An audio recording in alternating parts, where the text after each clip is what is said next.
Take. I am your co-host, Tyler, here with my brother, Ryan, and we are going to be talking about a lot of stuff happening in the NFL world. It's crazy to think the NFL season has only one game left, and it almost feels like it's more busy now than during the season. We're going to talk about the Senior Bowl. We're going to talk about potential trades on all aspects, actually all evolving around QB. So going to get into it, but before we do that, if this is your first time here, welcome. Ryan and I, we love doing this, growing our community. Right now we're sitting at over 370 subscribers. We had a lot of success over the weekend thanks to, I'm going to guess, a lot of Chicago Bears fans talked about why they should pick or trade the first overall pick. So if you haven't seen that video, go check it out. While you're at it, subscribe. Like this video, like that video. Also, in comment and let us know your thoughts on the Senior Bowl. And Ryan, with that being said, let's get into it. Let's do it. You were talking about it before we started the show while we were prepping for this. The Senior Bowl was a lot of fun. Seeing it the whole week, just seeing the drills going, seeing these guys go up against each other, and on these one-on-one matchups, and you're just like, hey, anyone can go win one match, but it's like, hey, this guy is consistently winning. This guy is consistently dominating. And it's like you kind of put it in the ranking hierarchy. And over 3 days, you kind of get I would say, just a decent feel for some of the players. And all that being said, I think a lot of guys did really well. Yeah, no, I agree. This, to me, watching the actual live stream of the practices and then also listening to people break it down after, one of the things I actually really enjoyed, oddly enough, was the fact that there was no elite quarterback that was there or elite group of quarterbacks. And so, like, it was really nice to be able to evaluate and watch some of the other positions besides the quarterback position, which I know is the most important position in football. However, there's 10 other guys, I guess 21 other guys on the field that are playing crucial roles as well. So it was really nice to get to watch that. I had a lot of fun watching the wide receivers one-on-ones with the corners. You'll see here a couple of my guys that I think really stood out were wide receivers. But I want to start off with you. Who was your first winner from the 2023 Senior Bowl? So for me, I want to preface it as well. It was actually really hard to come up with my two winners. And also it's difficult to find a loser as well. So that's what the format that we got. Ryan and I, we both picked our two winners, just a loser, or not a loser, but maybe someone who just didn't really impress as much as some of these other guys. Then we just did an overall clear consensus guy that improved or solidified his draft stock. And so for me, starting out for my first winner, this running back class is elite. It's going all the way up to Bijan Robinson. Then you got Jahmyr Gibbs. You got Sean Tucker as well, Zach Charbonnet, a lot of other guys that were not at the Senior Bowl. So to be the running back that stuck out the most, and I don't know if you saw the highlight video of Tajay Spears absolutely embarrassing a linebacker. I mean, it was one of the – It was one of the most exactly fair, but he still just juked him out of his shoes. Still, and sure, and even then though, but that's another thing as well, just the optics of it as well. Even if maybe it wasn't fair, but it did show how quickly he can stop on a dime, and then it really put his name out there. For me, Tajay Spears, and was one of my clear winners, and I thought he was one of the best running backs, if not the best running back in the class, or in the Senior Bowl class. He's not better than Bijan Robinson. But one of the things, too, that they talked about as a concern for him was his height. And I checked, too. They say that he was 5'11" there. Yeah, and he was like 5'10" and 3/4, I think, at 205. I'm 6'1" and 3/4. I tell people I'm 6'2". So it's like, but he weighed in at 204 pounds, and he showed that quick, elusive speed. And that's what these teams are looking for. And as I said, in this running back class, to stick out like that and show the moves, not really put the ball on the ground at all. Can be a 3-down back, a workhorseman like, or potential for a workhorseman like. Yeah, he's got to put on a little bit of weight for that. Maybe but he's coming into the league a starting 3rd-down back.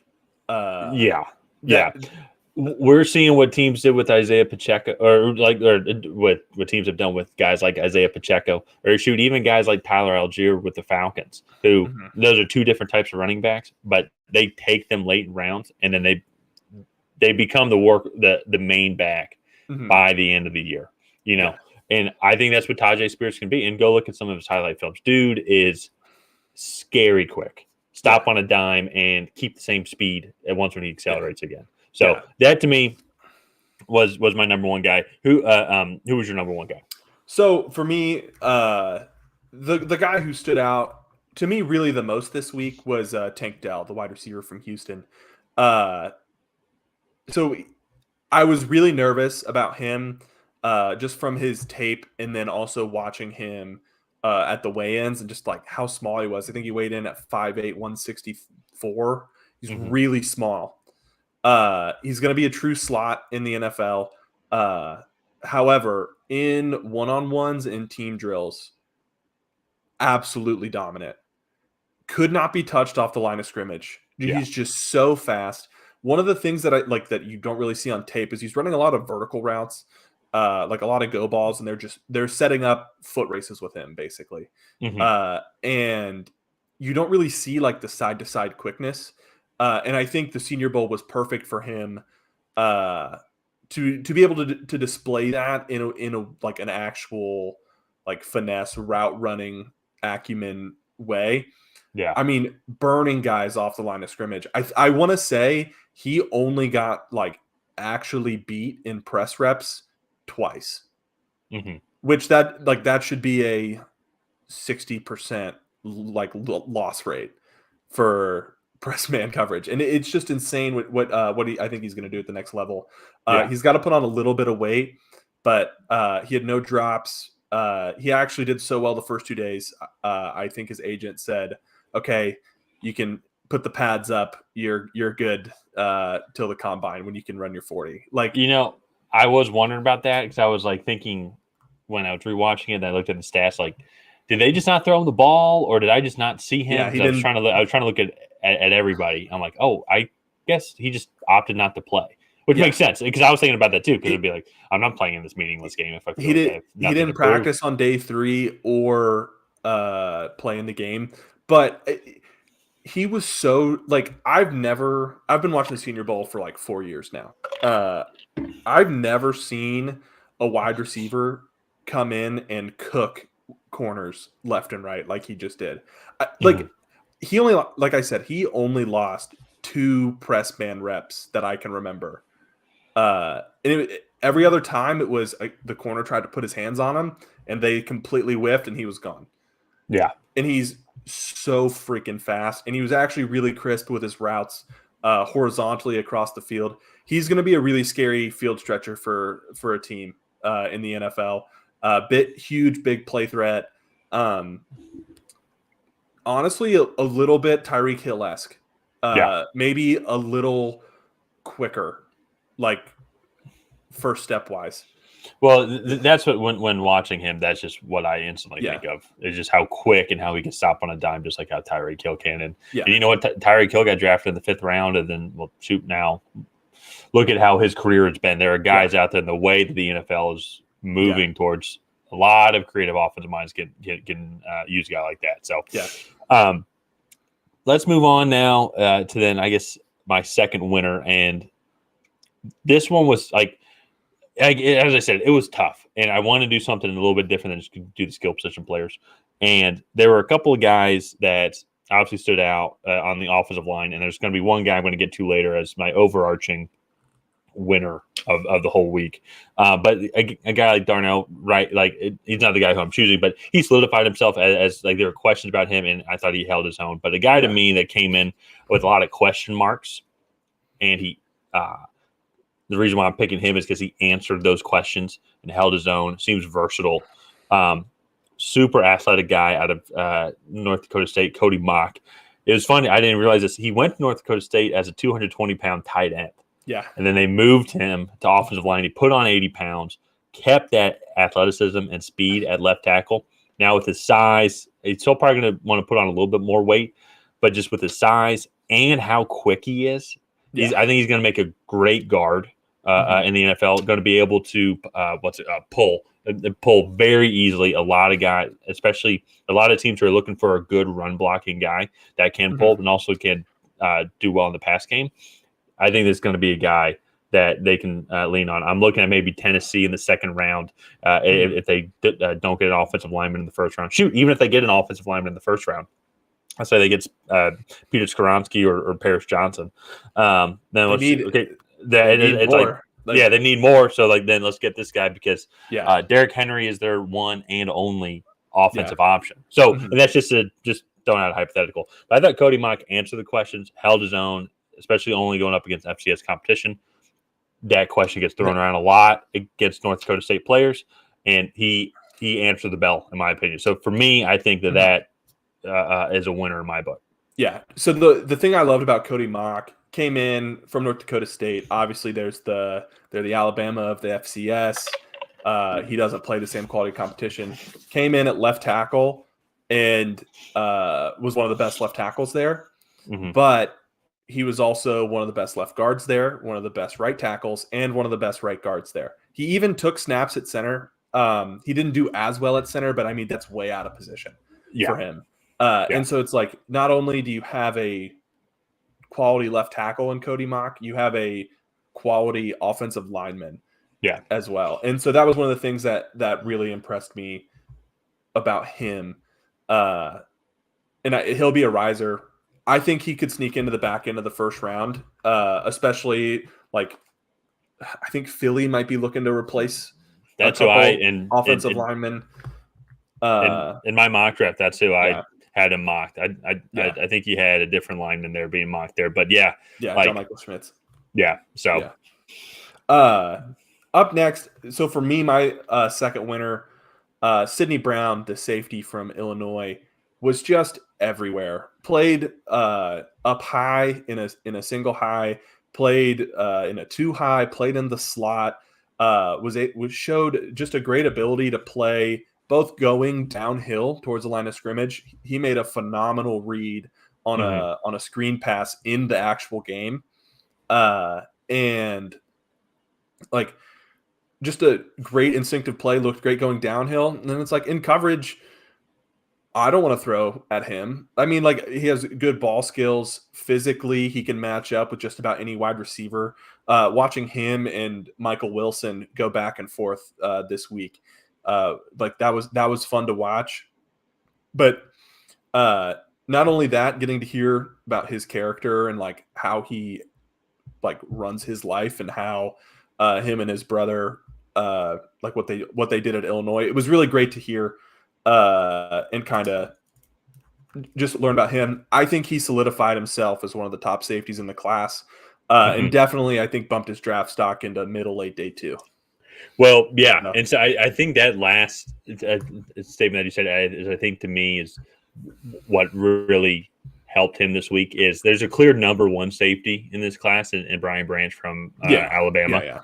So now there's a bunch of other safeties who are going and drafting and be like, who's going to be the next guy? Like once Brian Branch gets taken off the board in the first round, when a team is looking for a safety or an improvement in that area, who's going to solidify themselves as the clear next option? And that's what he did this week. Soup, I mean, seemed like, as you said, he was everywhere, and seems like he can play a lot of different positions within the secondary as well. So seems like a very versatile player. That's actually a good segue, as you mentioned. Sidney Brown is. I'm now about to talk about his brother, not in the, but he is my loser actually for the week, and it's something. It's not that he was horrible, played poorly. He did have a couple drops. Ball hit the ground a couple times when he was in possession of it, but it was more along the lines of as I said earlier, in a running back class that is so deep that you're looking for a way to stand out and to get drafted late day 2, early day 3, or maybe even mid early day 2. He allowed other guys to improve their stock. Tajay Spears, as I mentioned earlier, Ethan Hall or Evan Hall from Northwestern. I think it's Ethan Hall. Ethan Hall, yeah.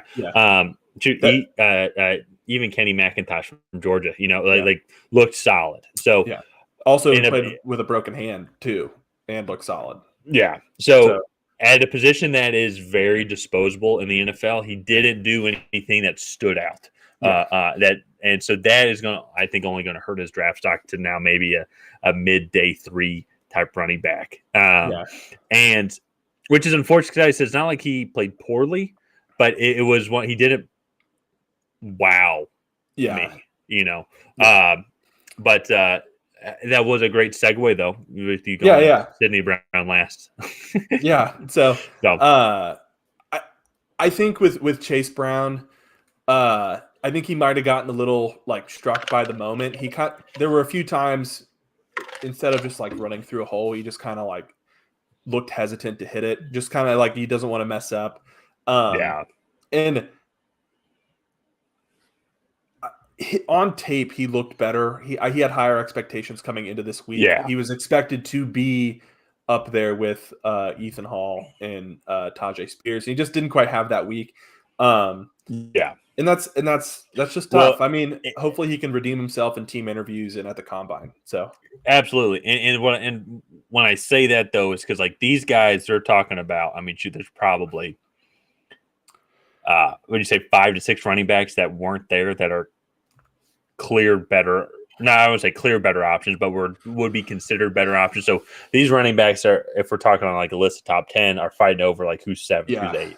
So then when you don't solidify yourself or stand out to make an argument for why you're 7, that's only going to push you farther down into that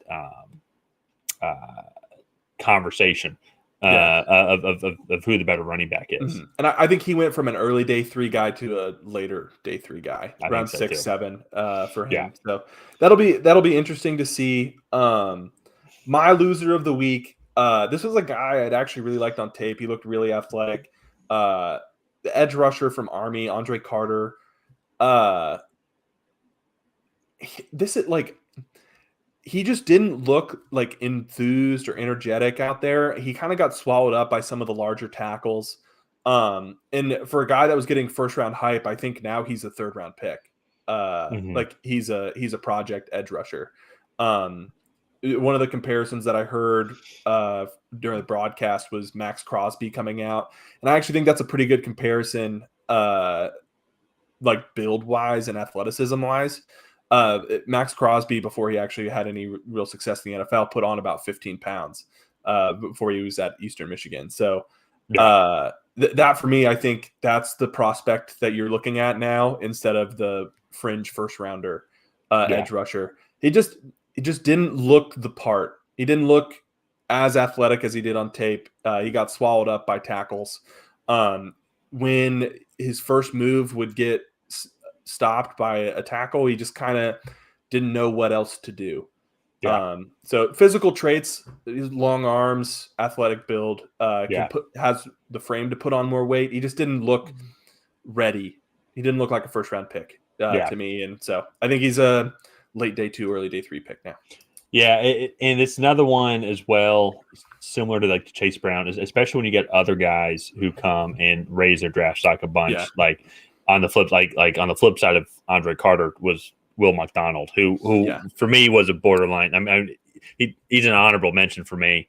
But and he elevated his draft stock so much. And then when you see Andre Carter, who and some of it's probably unfair to him and Chase Brown, is the hype that there was in there coming in, And then so it's like when you go to a movie, like this movie is going to be the best movie ever, and it's just okay. You're like, okay, well, I'm disappointed with that because the expectations weren't met.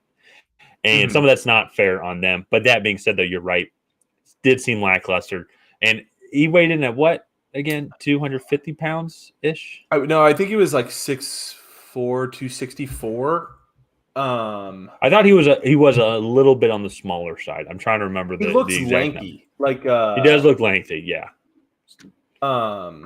does look lengthy. Anyways, and I say that up because it just seemed like going up against some of maybe these bigger offensive linemen. He's 6'7", 260. That's what he is. Okay, 260. Okay. So he's tall. He's lengthy. But I think he might need to put on some more pounds because he seemed like he struggled against some of those. There's a video actually of Cody Mock going up against Andre Carter, and I think Mock was playing left tackle, and he just threw him to the ground. And so it wasn't even much of a competition. So, but before we get into our overall stunners of the week, I already mentioned some honorable mentions. For me, as I said, Will McDonald was one. Xavier Hutchinson, also out of Iowa State, actually. Those two, to me, I think that they'd been talked about a lot, so I was trying to be a little bit more diverse on other guys that I really like. But those two guys, to me, I think did a very good job. The guys you mentioned to me also completely agree with. I'll go over them. I have 4 right here. Payne Durham, tight end from Purdue. Yep. He was a great blocker on tape, but they didn't really have a lot of catching, receiving reps that were NFL caliber. And man, he looked really good, both blocking and receiving. John Michael Schmidt, best center in the class. He solidified that. I don't think he lost a rep at center this week. No, he looked good. He looked really good. Jaden Reed had the fastest GPS time of any wide receiver, as well as, came in, he was 5'10" and a half, 185 pounds. So it's a little undersized, but not too bad. Whereas teams thought he was going to come in the 170s. Mm-hmm. He had a really good week, good route running, and can kind of play inside, outside, have that flexibility. And the last one, Tyreek Stevenson, the corner for Miami, the best corner that was there for sure. But I think he's also now a fringe first round corner. He kind of put him up in that section where Joey Porter, back into the first round, maybe early day 2. Corner. So those are the guys. I think that's one that's going to be interesting to watch, because I think something that's underrated is this cornerback class coming in. There seems like there's a lot of deep corners, because even then, I didn't realize this, but even with our mock draft, neither one of us even mentioned Keely Ringo from Georgia, who maybe fell off a little bit just because of his performance at the college football playoffs, but he's still a really good corner that's going to be taken, I think, in the first 2 rounds. There's a lot of hype around him. So this corner class, it's going to be something to definitely look out for. But a little off topic there. But in general, the Senior Bowl and the Shrine Bowl, we didn't even talk about the Shrine Bowl, but I thought that there was a lot of good talent there. I think the Senior Bowl, there's a little bit higher end talent at the Senior Bowl.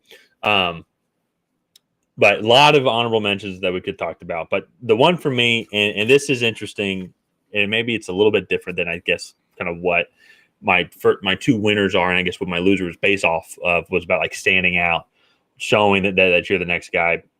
And maybe this is kind of it, but my overall winner for me is solidified his first round status, and the fact that he's arguably the best pure interior lineman, Osiris Torrance. Absolutely just dominated all of the workouts. His performance for the entire week, I thought, was phenomenal. And the reason why it is for me, maybe it's a little bit of a boring pick, but they're going to be. You always need offensive linemen. You always need interior offensive linemen, especially guys that are quick. And he was by far the best. He was by far the best, in my opinion. I know I touted Cody Mock earlier. He answered all the questions, and Osiris Torrance solidified why I think he's going to be picked ahead of Cody Mock.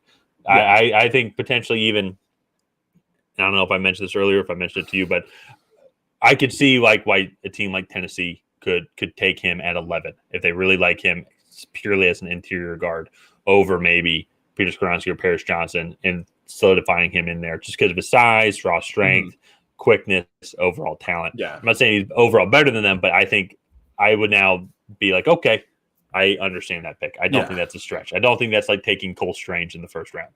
No, So you had to throw that one in there. I had to throw that one in there whenever I can. I agree. I think 11 might be a little rich. It might for a guard, especially when Peter Skoronski could come in. If he doesn't work out a tackle, he can play guard. That for me. But in the 20s, go he's interior offensive lineman number 1. He's pure interior offensive lineman, I would say. Pure interior offensive lineman. I don't think he can play tackle. But Skoronski could play tackle. But I think he'll get drafted before John Michael Schmidt, unless somebody needs a true center. Then that's the only way that could come in. But even then, I was like, okay, maybe just play Osiris Torrance at center. Maybe. Yeah. So yeah. For me, my winner of the week, Michael Wilson, the wide receiver from Stanford. This guy was relatively unknown, really, coming into this week. And most likely a 7th round pick, UDFA. Like that's best case scenario for him coming into the Reese Senior Bowl. He solidified himself up there as probably better than Xavier Hutchinson, Rashee Rice, Puka Nacua, Andre Yeshivas. Like he was the best outside wide receiver of the week. Yeah. By a pretty large margin. The only concern in the last 3 seasons, he's only played 14 games and caught about 900 yards. But he looked dominant. Yeah. This entire week. I think I have a high 3rd round grade just based off injury concerns alone. But I think if you were looking at Xavier Hutchinson, looking at Rashee Rice as a guy that you wanted your team to potentially take in that late 2nd, early 3rd round range, you have to put Michael Wilson there. Yeah. He moved his draft stock up 4 whole rounds. Yeah. Which is just insane to me. No, and that I agree with that last statement the most of what you said is that he at least put his name in the conversation. I won't go as far to say that he's clearly better than Xavier Hutchinson or Rashee Rice, but it's like what you said. He has now put his name in the conversation. If he fits the system better, if he fits the scheme better. Last week he was clearly better.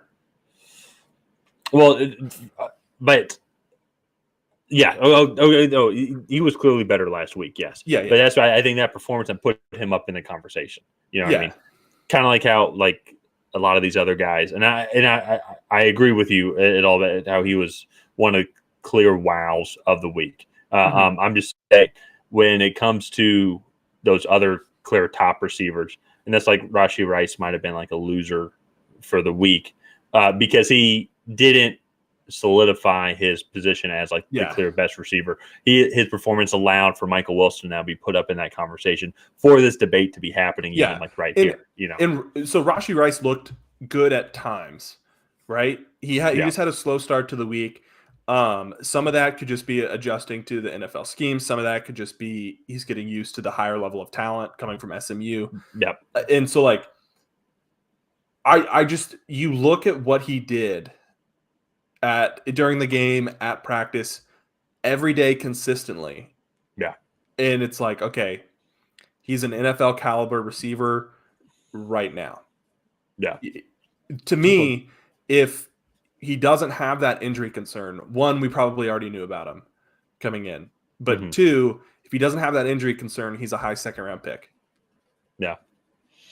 Well, and another thing too could be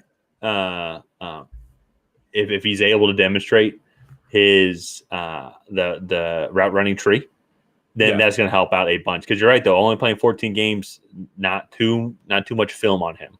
So it's going to be very intriguing to watch him over these next couple of weeks. Yeah, and over the next couple of months, games, actually, you could clearly see he was not fully healthy.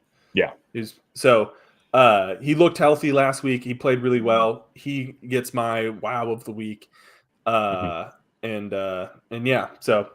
Yeah, it was a lot of fun to watch this past week. I'm definitely looking forward to the next one and ones after that. Get to learn a lot about these players and kind of get a good understanding on why it's like you want your team to draft this guy in the 3rd round because, hey, we saw him.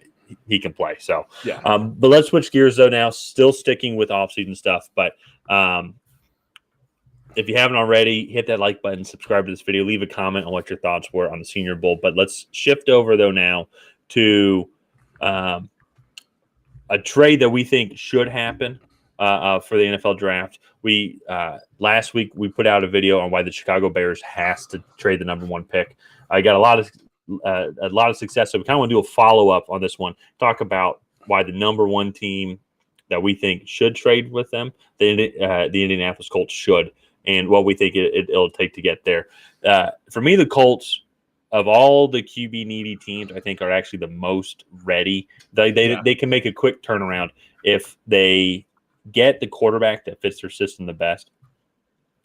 You have Jonathan Taylor, who is still a dominant runner. This offensive line was banged up last year, and I think if they can get healthy, maybe add a piece or two to solidify that offensive line, become that run dominant team. And then on top of that, when you bring in this young quarterback, you still have Michael Pittman to throw to. You have Alec Pierce. You have a lot of other guys that they can either re-sign that fit well within the system. Mo Alley Cox, their tight end, Noah Gregson. And that's just the offensive side of the ball. That was the big issue last year is Matt Ryan just, I think Father Time had said, it is time for you to become an analyst, go enjoy retirement. And the offensive line kept getting hurt, and Jonathan Taylor also kept getting hurt. So it was a horrible combination, obviously, because they have a good defense. They have some guys that are hitting free agency that I think that they can re-sign, but they could still have a good defense. They just need the right quarterback for the system. And I think that they can get it with one of these guys that is here in the class.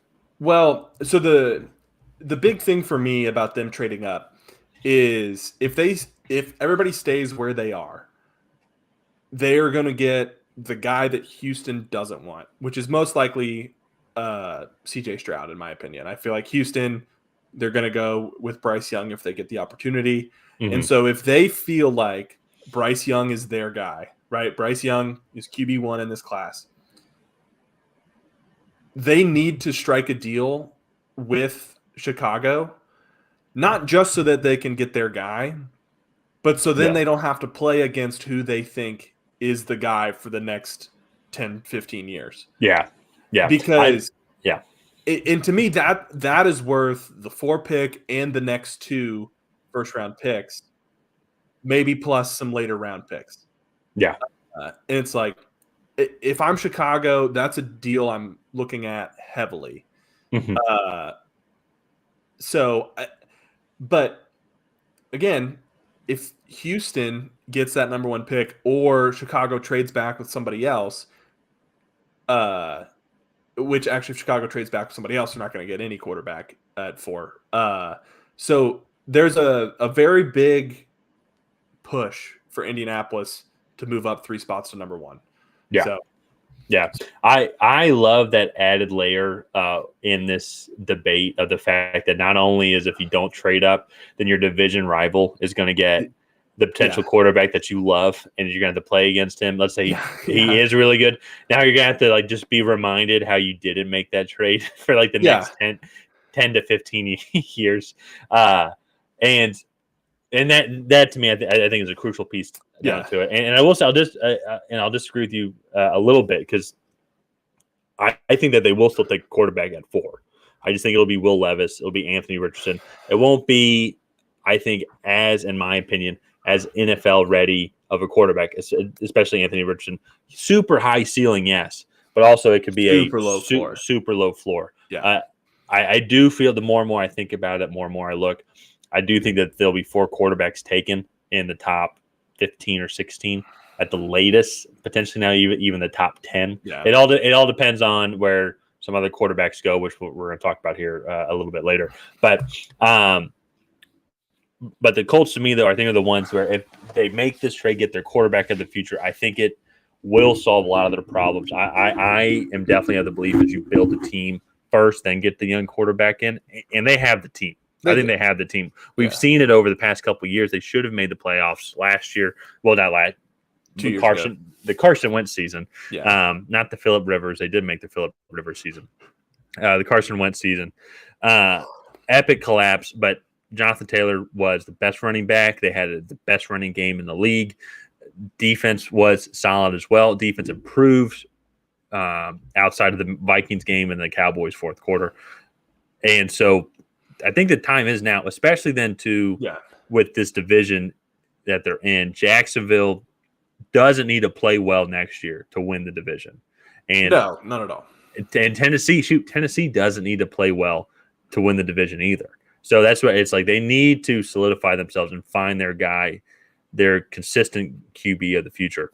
And I think it can be Bryce Young or CJ Stroud. Maybe it's Will Levis also. Maybe it's Anthony Richardson. I haven't seen that yet. Need to see some more film on how they can utilize him it's in a the mistake quarterback. to take them at 4. I can agree with that as well. And actually, as we're saying this, have they even hired their new head coach yet? I think it's right now. I think it's still Jeff Saturday. Yeah, right now I think it is still next year. Still Jeff Saturday.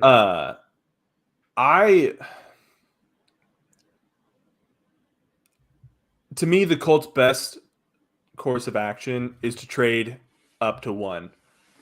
Yeah. Even if it's this year's first round pick, the 2, like 2024 and 2025's first round pick. I know it's only 3 spots, but you get the guy you want, right?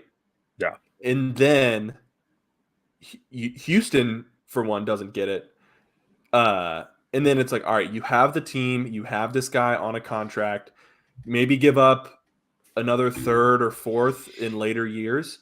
And it's like, all right, and then you just build your team, make safe later round selections, pick just good quality players. Mm-hmm. And then it's like, all right, build a team through free agency. You have a quarterback on a rookie deal. Like, to me, that's the best plan of action. Yeah. Well, and one thing too, and I'm curious as well on your thoughts is like, are we confident that it's 3 first-round picks? Like that's what I think it should be 3 first-round picks for like Vegas, and I don't think the Bears would go far back as 9th. For the Panthers. Also, too, I don't think they want an NFC team to get this quarterback. I think an AFC team would be better to make a trade with. But like, are we confident that it's 3? Like, if I'm the Colts, I'm willing to give 3 plus 2 later round picks, because not only are you moving up to get the number 1 overall pick, right? You're jumping in front of your division rival, who is also probably putting in this year's first and maybe next year's, or a couple seconds throughout the following years. Like, they're putting up picks also. Yeah. And so, well, so that's a fair question. What do you think, just to move up 1 spot to switch, what do you think Houston has to do? Right now, if I'm Houston, I'm giving 2 next year's second and next year's third. Or number 2. Sorry. When you say 2, you mean 2 first-round picks? No. The number 2 overall pick this year. Okay. Plus next year's second, maybe this year's third, and then they can negotiate from there. But that would, on the point scale, that is about even. Oh, okay. Just to move up the 1. Yeah, to go from 2 to 1, especially. There's a lot less risk in going from 1 to 2 when you know Houston's going to draft a quarterback, than going from 1 to 4, not knowing what Houston and Arizona are going to do. See, and so that's the thing. So that's my thing with that pick and why that won't happen. Houston's going to have to give up a lot more because now it's in a bidding war. You got 3 to 4 teams now. It's just 3 to 4 teams that we're talking about too. I mean, I will say it's like Atlanta, as much as I hope that they don't do this, is also would, if they feel that Desmond Ridder's not the guy, could maybe insert themselves. If the Lions, they really love a guy and they want to grow a guy for the future, like only moving up 5 spots, and they got an extra first-round pick as well later on. So maybe if they want to be aggressive, I don't agree with that either. But there's a lot of other teams in the top 10, and so why I say it with the Texans and why I think with the Colts, just to move back 3. Or just to move up, just to move up 3. Like the Texans are going to have to give up a first-round pick. The Bears, I mean, if the Colts are saying, "Hey, we're going to give you an extra first-round pick," yeah. Okay, I was just making sure that was clear. Sorry. Oh, sorry. Yeah, the Texans are going to have to give up at minimum their 2024 first-round pick because of the asking power and the buying power now, or the selling power that the Bears have. Is because, like, all right, well, why would we just trade with you just an extra third or like an extra second when the Colts are saying, hey, we'll give you a first for next year, our second this year, and maybe even a third for next year as well. That's a lot more picks and a lot better picks as well. So this bidding war is is going to be fascinating to watch. And the Colts, I think it's most crucial for the Colts to go and get their guy, because I think that they could win the division this next year if they go and find the guy that they think they think fits their system the best. Yeah. No, I mean, I agree. And that's why I think this debate is worth having, because Houston has a good group of young players. Jacksonville has a good group of young players and a star quarterback, right? And they won the division this year. Tennessee is grabbing at whatever nostalgia that old team has left. In Indianapolis is just kind of in no man's land, where like they've tried this QB thing with the old guys for 3 years now. It hasn't worked. Jim Irsay has voiced his displeasure with it, and now I think is the time to strike for them. Especially for me, the kicker is just, if you don't do this, Houston is going to get the guy that they want. Yeah. And it's like, okay. Well, and I think that, and especially that last part, and this just to kind of solidify why I think this is going to be the team that does it, is the owner is now saying it's like, we're done with this. Like, we're drafting our guy for the future. So I think that they're going to obviously, and they're going to do their due diligence on all the quarterbacks, all the players, but quarterbacks in particular. And then I think they're going to go make the Bears an offer that they can't refuse to trade with them. And I think it's going to be sooner than we think. Like, I wouldn't be surprised if it's early bird gets the worm. Yeah. I would not be surprised if they're doing this film and they like what they see. When's the combine again? March 5th, I think. Like, it's a range of days, but I want to say it's around like March 5th. It's that week. I wouldn't be surprised if they maybe even do it before the combine, solidify themselves as the number one team. Like we're deciding who gets taken first. Not allowing anybody to get super excited about not allowing the Texans to get super excited about a guy, but we're willing to give up a couple extra more picks. Yeah, it looks like it's March 3rd through 6th. March 3rd through the 6th. Yeah. Okay. And my thing is maybe they wait, because the combine might be the first time that these two teams get to speak with Bryce Young and CJ Stroud, right? So that might be the first time that those guys get to actually have a conversation. It'll be interesting to see if they do that. If they do wait to meet with them, what comes out of that. Because they'll probably have similar impressions as a team, and I think at that point, asking price goes up. Yeah. So and that's a fair point too. Yeah. So I guess you're kind of betting as well.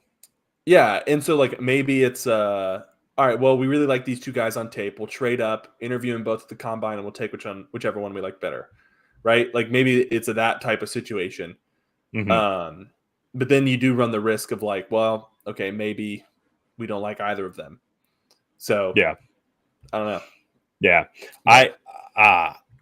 I'm curious about that too. Is now with CJ Stroud, we haven't seen CJ Stroud in the limelight as much. They talked about him a bunch, but I guess with Bryce Young, like, he's been having interviews and he has been in the public eye for a really long time. And maybe it's me living in the South that, like, as I've seen him more. But shoot, I mean, we have family up in Ohio. Like we watch the Ohio State games. Like we've heard about CJ Stroud, as well. So like everyone's heard about it. But something about maybe Bryce Young, I feel like they already know some of the answers to. I think and the character that's around him. Not saying CJ Stroud doesn't, but maybe it's almost like there's still some more questions about CJ Stroud, where like maybe those interviews would help out if they feel like he's the guy, but there's some more questions.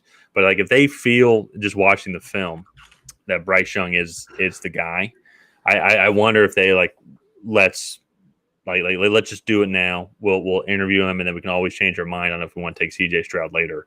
But having that first round pick and being able to decide, it was more important. Yeah, no, I agree. And then also too, you're not waiting for somebody to fall to you at 4. Yeah. Well, and another thing too, it is very possible as well that the Cardinals trade back also. So they might even just get the third guy, or it's possible that the Bears trade back again after they trade with the Texans. So then the Raiders go up and get Stroud or Young or whichever quarterback wasn't taken, Levis. Yeah. Those it's feasible that the only guy left by the fourth pick is Anthony Richardson. Yeah. I mean, I think that's a mistake that anybody besides CJ Stroud or Bryce Young goes in the top 10. And I am leaning towards top half of the first round.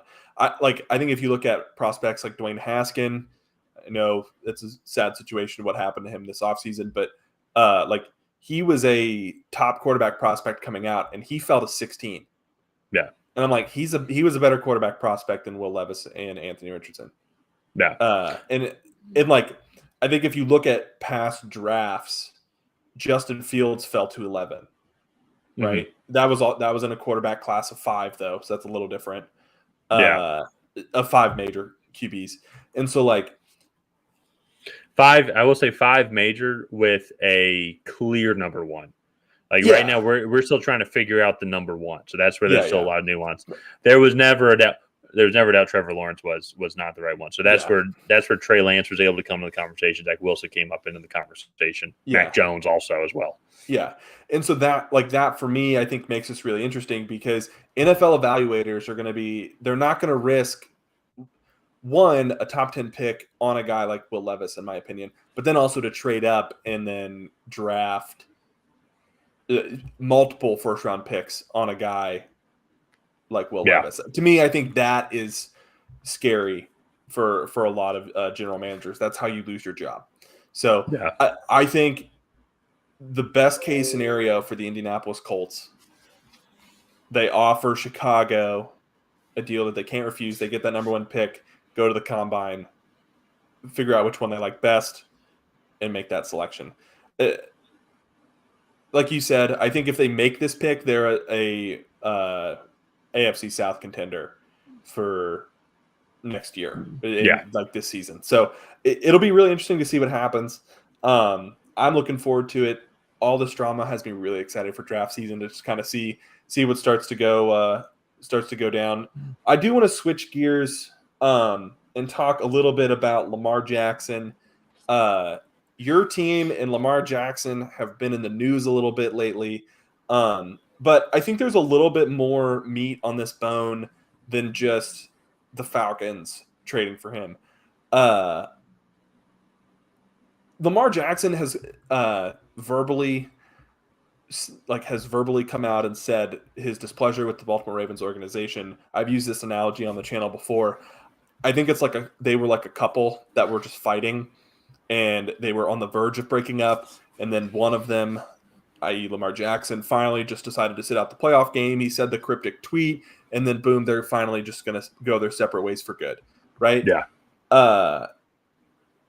I think this is the beginning of that. And there's sign and trade rumors. There's Lamar Jackson just leaving in free agency. And the Falcons have kind of become the pinnacle of those trade rumors. It's just a really interesting situation. We've been skeptical of Lamar Jackson a little bit on this channel. So I'll start off. Do you think Lamar Jackson is going to be a Raven in 2023? So to that answer, or the answer to that question, at least for me right now, is I don't know. I can't say confidently. At minimum, he will be franchise tagged by the Ravens at minimum. The Ravens aren't just going to let him walk, but at the same time, though, I don't think that they're just going to pay him the $45 or $50 million guaranteed. It's from the reports are that he wants something similar to Deshaun Watson, probably money wise, a little bit more than Deshaun Watson, but he does want the aspect of it being fully guaranteed, all $240 million, however long the contract is. Yeah.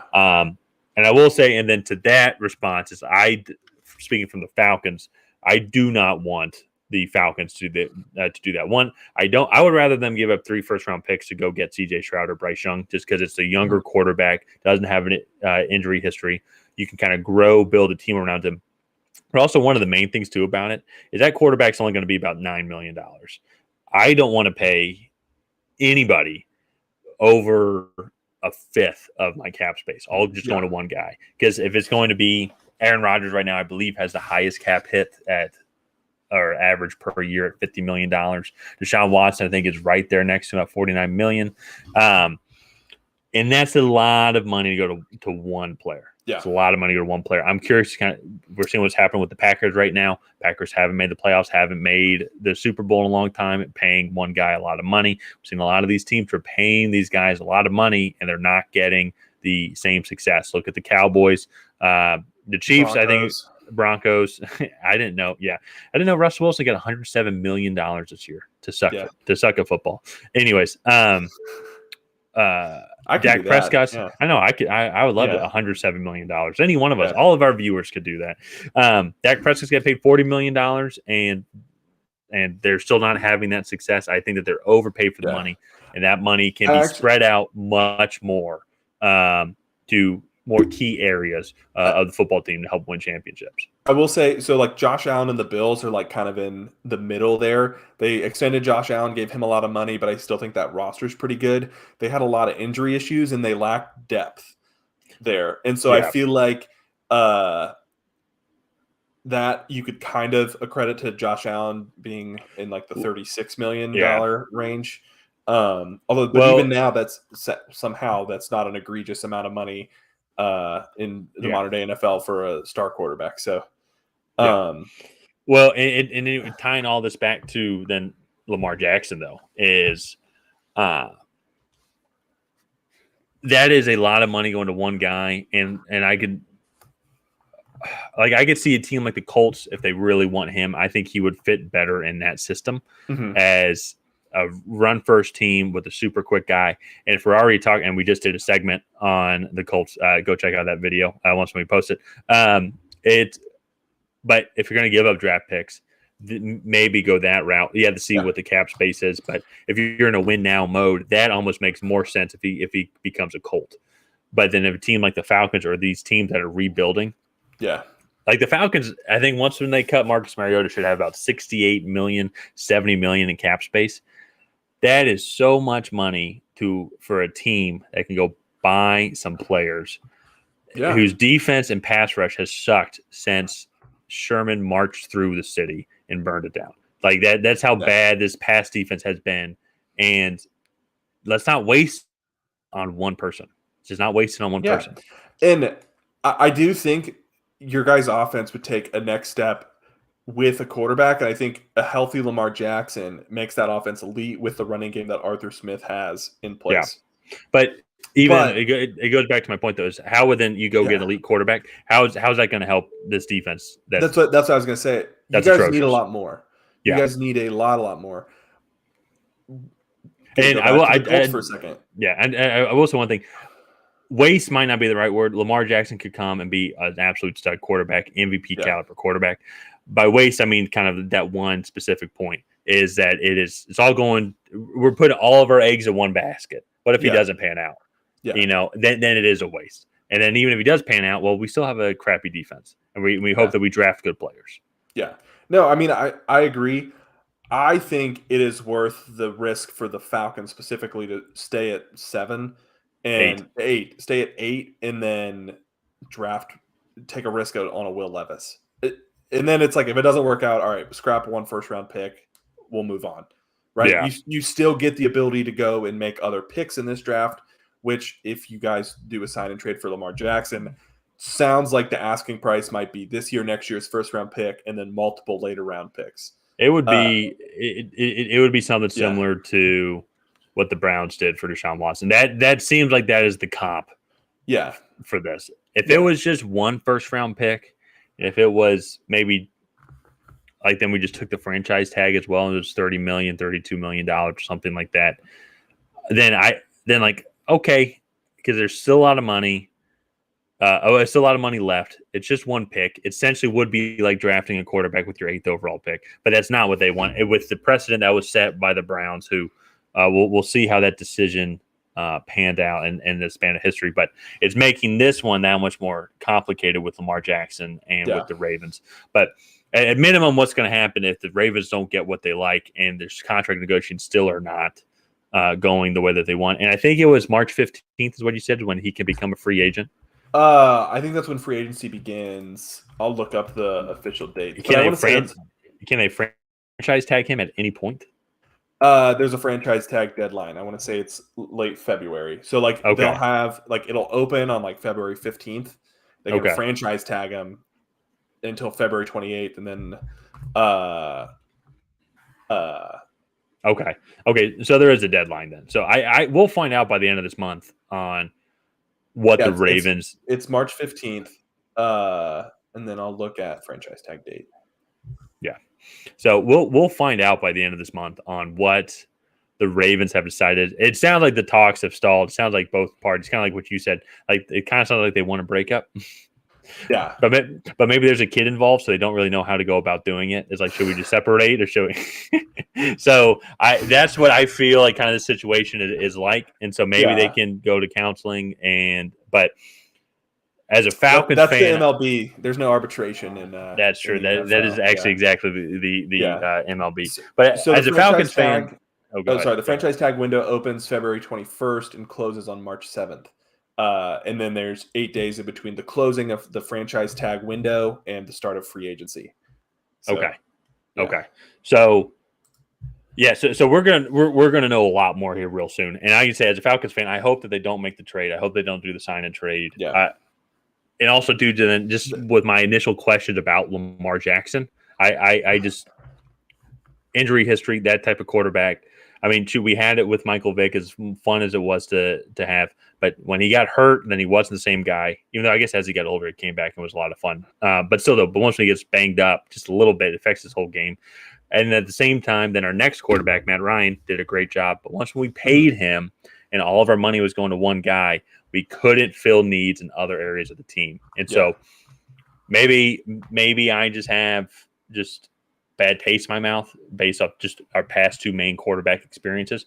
Both were very successful and had moments of success, but long term, though, if we're talking about what's best for the franchise and for the team, for the city, it's you need to spread the eggs around and have really good players at all positions and not just pay one super elite player, because that doesn't really work out.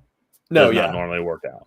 I mean, I agree. I think if you look at the recipe for success, part of the reason why the Patriots were able to go to 9 Super Bowls in 20 years is because Tom Brady took a pay cut. Granted, what was he getting paid in Tampa Bay again? 20 million? Like 20 million. Yeah. And it's like that. I'm not saying everybody needs to go out and all these quarterbacks need to go out and take a pay cut, but like the difference between 36 million and 49 million, I get it's $13 million. That $13 million could be applied. You can go get that star receiver. You can fill in your interior offensive line. I mean, you can get that boundary corner that your team needs for $13 million. There's other things that could be done to really benefit the team. So one of the teams that we did talk about, the Las Vegas Raiders. I want to switch gears here. Talk about another quarterback that could be on the trading block this year. Aaron Rodgers and the Green Bay Packers, actually kind of in a similar situation to Lamar Jackson and the Ravens. They've been feuding for years now about drafting defensive players in the first round. They traded away Devontae Adams, Aaron Rodgers' main target.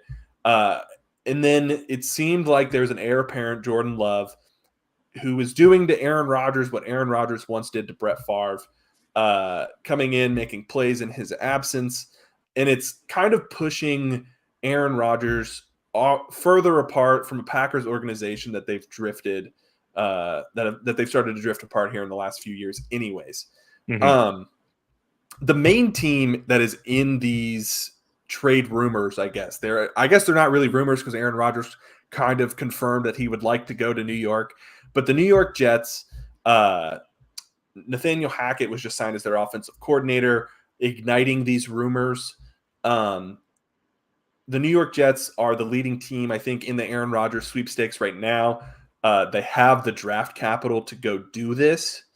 As well as I think they have the win now team that he would want to go to.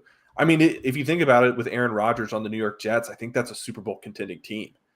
Oh yeah, no, absolutely, because their defense, Robert Saleh has done a great job, turning that defense into the elite defense. Their issue was with just consistent quarterback play. No, it really was. Zach Wilson does not seem like he has that locker room. Mike White just isn't talented enough to take it to the next level. Yeah. But you have Breece Hall, who he'll be coming back from ACL injury, but was having a really good rookie year. Michael Carter as well is another solid running back. They have a great running back room. If their offensive line can get healthy, stay healthy, that was another issue as well with the team last year. But then the receiver-wise, they got Garrett Wilson, they got Elijah Moore, they got Corey Davis. Yeah, Corey Davis as well. I think he's going to be a free agent. I have to double check his contract, but I thought he had next year. I thought they signed him for 3 years. Okay, I could be wrong. I thought it was 2. But either way, though, they can re-sign him as well. They can keep him there. But that's a solid receiving room, and as well, also it's Aaron Rodgers. Yeah, 2024. There are going to be a lot of free agent receivers that I think are going to be willing to go play with Aaron Rodgers. And so, Allen Lazard being one. Green Bay. Lazard is also one. Yeah, he's an unrestricted free agent. I think if this deal gets done, this is a sooner rather than later deal, then the Packers and Jets can then start to move on into their 2023 plans, right? Yeah. That's where like the Jets make so much sense. We didn't have the podcast going then, but I remember looking at Tampa Bay in the 2020 offseason when Tom Brady signed in Tampa Bay. And before he did it, I was like, it just makes sense, right? Last second half of the year, they had a top 5 defense. And it's like they have the weapons, right? They were a fringe playoff team with Jameis Winston. He just threw 30 interceptions that year. Threw for over 5,000 yards. And it's like, okay, if Tom Brady can go there and throw 15 interceptions, which would have been the most ever in his career, they win 11, 12 games. And that happened and they went and won a Super Bowl. Like that to me just looks like this situation to me looks just like that one. It's like, all right, you have a top 5 defense in the NFL. You have all the weapons that go with it. They have a solid offensive line. I know left tackle might be a little bit of a question because Mekhi Becton isn't he's coming off 2 season-ending injuries. They don't know if he'll ever be quite the same. So like, all right, maybe go get a left tackle later in the draft. Or sign Orlando Brown because they'll have the cap space for it. And it's like, okay, well, all right, you're Super Bowl contenders now.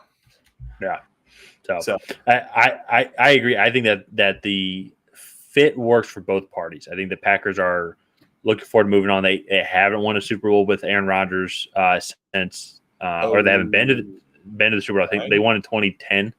They beat the Steelers in 2010. Yeah, so the 2009 season, I guess it was 2010. I think that's what it is. Or 2010, 2011. I always get that mixed up. Yeah. But they've come close. They've been to a lot of NFC championships. And I think this is another example. We just talked about Lamar Jackson, the contract, but Aaron Rodgers is getting paid so much. I think it's hard for them to go and get the other pieces for the whole team. They can't cut them. That's too big of a cap hit. So I think the Jets would be able to take that on. I think that he would fit in perfectly.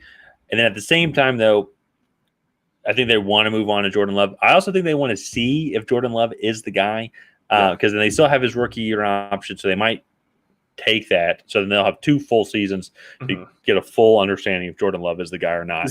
He is from the Tua Justin Herbert class, and he was he the 3rd or 4th quarterback taken? I want to say 3rd. That was also the Joe Burrow class, wasn't it? Oh, yeah, he was the 4th because it was Joe Burrow 1, Tua Justin Herbert. Yeah. He was 4. Actually, wasn't Josh Rosen also in that class as well? No, he was the Baker Mayfield. He was the Baker Mayfield one. Okay. Yeah. So he was picked 26th or 27th overall in 2020. So that was that class.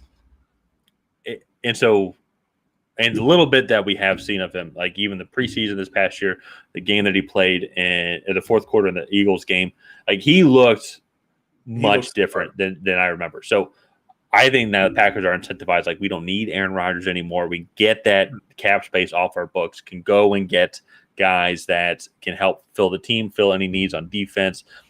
I think Christian Watson took a huge leap forward to becoming their number one receiver. And at the same time, if they make this trade, they will get how much draft? Like, what do you think it would take? Like, do you think it's a first round pick? So one of the things that makes it complicated for the Packers is that Aaron Rodgers has a no trade clause, so he has to agree to go to this team, right? So yeah.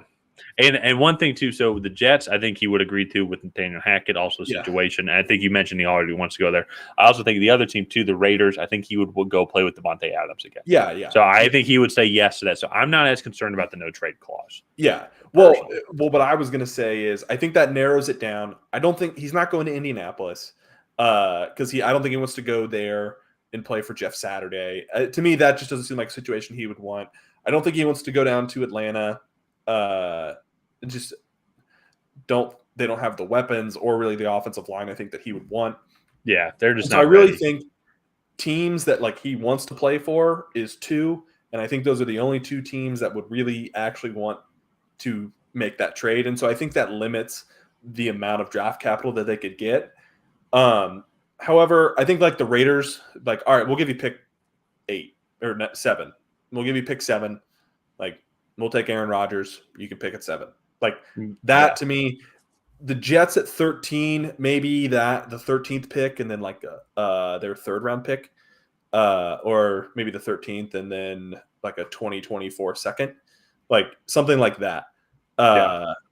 It would be a fair trade. Maybe they try to get like a Corey Davis or like one of the receiving weapons in the deal. Maybe actually Elijah Moore might be a little bit higher trade value. He did have some trade rumors there in the middle of the year. I think he still also wants to leave as well. The Jets. I think he's still adamant about not wanting to play there.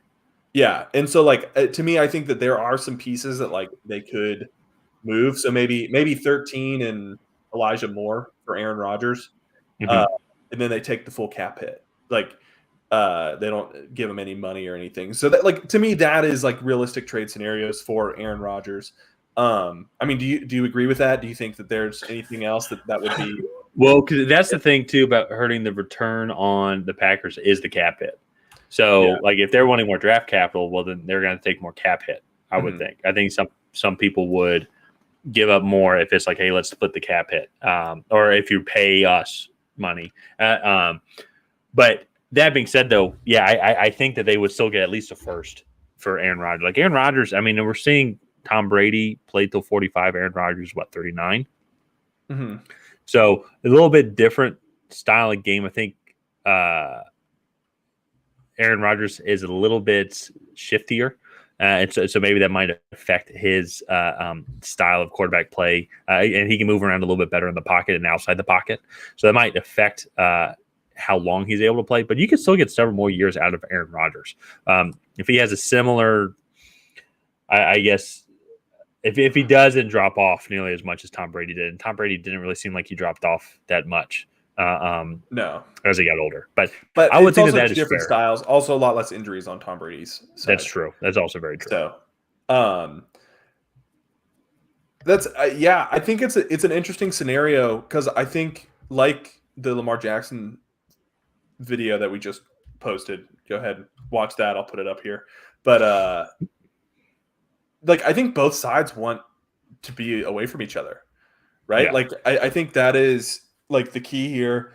It's just a little tricky with the no trade clause, and I think that just limits the options, and I think that limits the return that the Packers will get. So I have it right here. In 2023, Rodgers will earn a base salary of $1.16 million. He has a signing bonus of $60,000 and a workout bonus of $50,000, but he has a cap hit of $31.6 million with a dead cap value of $99 million. So it'll be an interesting like mix because that's not too high, but you're also going to give up a first round pick for a 39-year-old quarterback that will turn 40 during the season. I think so. Well, it's the ultimate win now move. It's like we want to win right now.